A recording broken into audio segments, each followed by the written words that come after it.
What is up, YouTube, and welcome back to the channel for the next video on the Jeep Liberty build. I got a bunch of parts in from Amazon, basically just a bunch of wiring stuff and fuse buses. We're going to start the process on wiring up all the light bars and wiring up all the power for the accessories on the Jeep Liberty.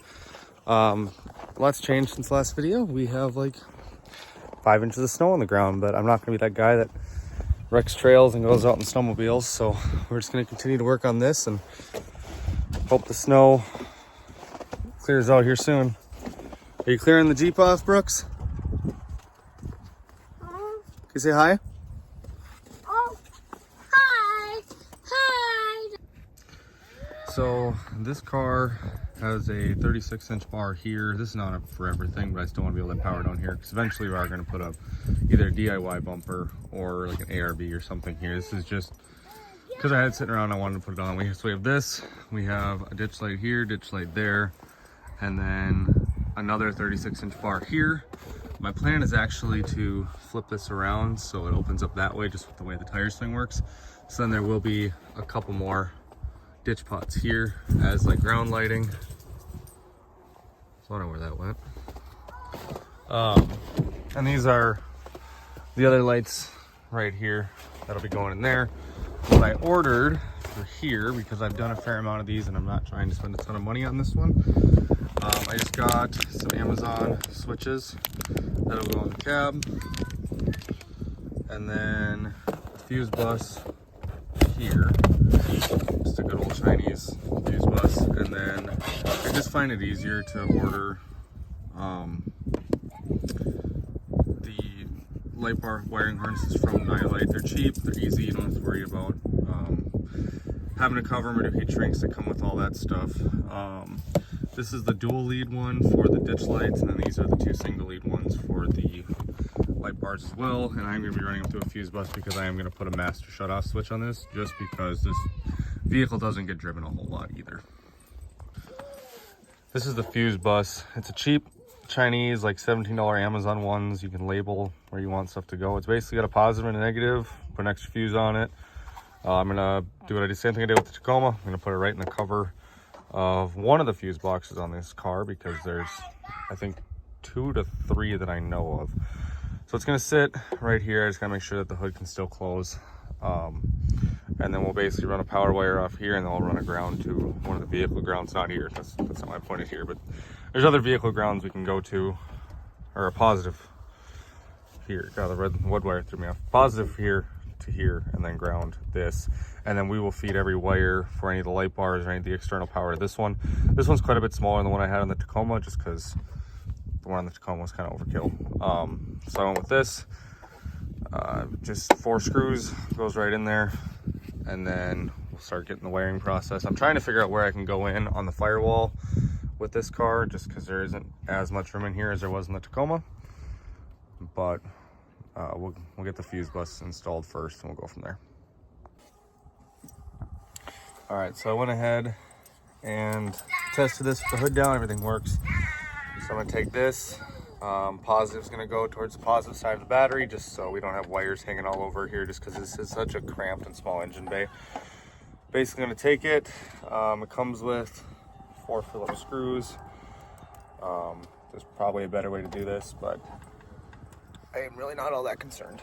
I'm gonna drill that in. Just make sure that when you do this, it doesn't go too far in. It's smart to do it on a tool bench. Make sure you don't drill into your relays or anything, because then the vehicle doesn't work, or parts of it don't, and then it's a big issue. So there's one.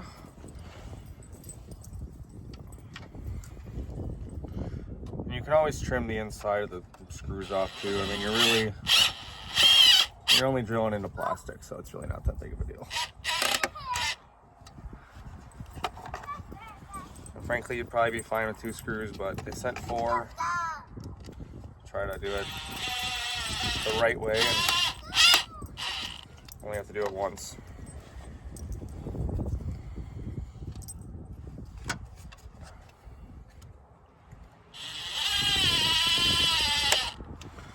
Last one. Obviously there's screws in there. It is what it is.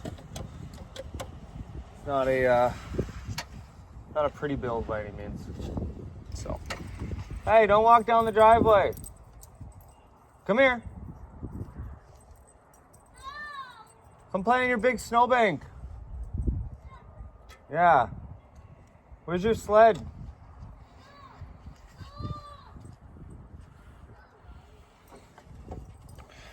And then you're just gonna install it right back in where it was, and it does look like I'm gonna have to actually trim these screws. So I'm gonna quick go grab an angle grinder, trim these down, and we'll continue along with this build. All right, and let me just preface this by saying there's about a million ways to wire light bars, and then a bunch of different companies make different tips, and you can actually do it all custom too with pretty much a wire stripper and some wire, and just a little toggle switch. Like it's very easy to do this. The way I'm doing it though is I am going to still use the harness and use the relays and all this stuff that comes with it. Just again, for safety purposes, I don't need melted wires. I had a bar melt on me at one point. And also I don't want to have like stuff like this constantly hanging off the battery. I want to clean it up. It's the whole point of using a fuse bus. So these would normally go to the battery terminals. These are going to get switched out to a different style and put onto the fuse bus. We don't want to lose my cover either. This right here will connect with these right here for the front bar, and then this I'm going to figure out how to get it to the firewall, and right now it's just using the switch that come with it. Eventually I'll switch them out to the ones that I bought. The ones that I bought I'm planning on putting right here. It's pretty much just a loose piece of plastic. I'm going to take it off, drill it out, and I'm going to have 4 different switches here. One for the front, one for the top, one for the ditch lights, and one for auxiliary power in the back for any camping equipment, chargers, anything like that. But we'll get to that. That'll be in a later video. But basically, I need to figure out how to get it through the firewall. It's always a good idea to go through the firewall and not run it around here. I've definitely been that high school kid that ran it around here at one point, but do it the right way, go through the firewall. It's a lot safer. But I'm gonna see what I have in stock in their shop for connections and terminals, so we can start kind of getting everything wired up and clean it all up. Okay, so the light bar is on. This is a super rough mock-up. Like nothing's actually tightened down. Okay, this is not how to do this. Don't do this. I need to get more weatherproof splices to do this, but for the time being, we're gonna go with this just for the mock-up. And then I just went straight to the battery with this. I just wanted to test to make sure everything works, and it does. Okay, full update. Took off the big loops, put on these little ones, got the ground in, the positive in.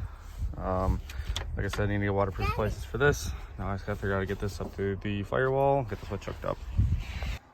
All right, so this Jeep for space to get into the firewall is actually really horrible. So that's what the one place I could find right above the steering column. Zip ties are going to be our friend keeping the wires out. Obviously I need to get something to kind of help protect the wires. Maybe a little bit of a heat shield as well. We're going to start feeding these wires through and get the switches installed. Okay, next thing I did was I pulled this down, drilled holes into here, installed the switches. So these are going to be our 3 light bars. This is going to be the auxiliary power in the rear. I did have to cut out a little piece back there to make it so the wires could actually access it, because it's kind of just an accent piece that we're using as a switch panel. I do have 1 wire ran through the firewall. I just need to hook it up to one of these switches. I haven't decided which one's going to be which yet. Okay, next up, the following day, we're going to be wiring up the 2 ditch lights that are up here. This is a twin lead or 2 lead wiring harness from Nylite. Basically, you know, normally it takes power just from a single out, or it plays input the power, which would be like a single light bar. This is a 2 lead, so for 2 different ditch lights up here.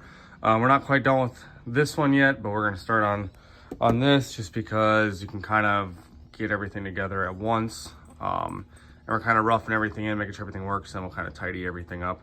And then after we do the ditch lights, then we'll work on that top bar right up there.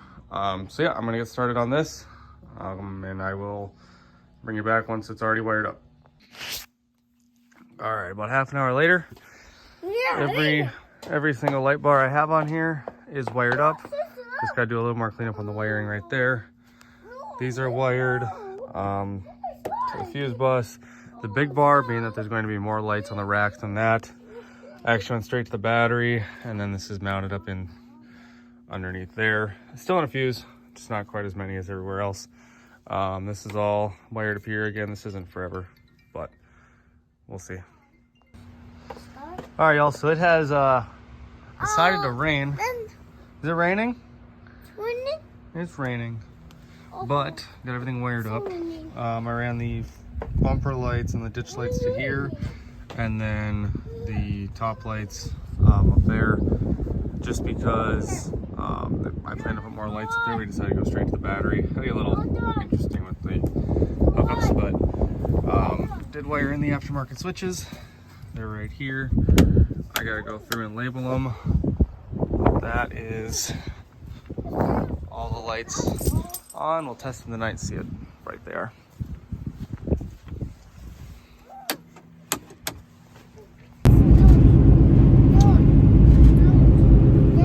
Well, that's a new one. Water coming out of the thing up there. I figured, you know, maybe like the sunroof, but there? Really? Huh. But anyway, out for a test drive. Holds really well at 50.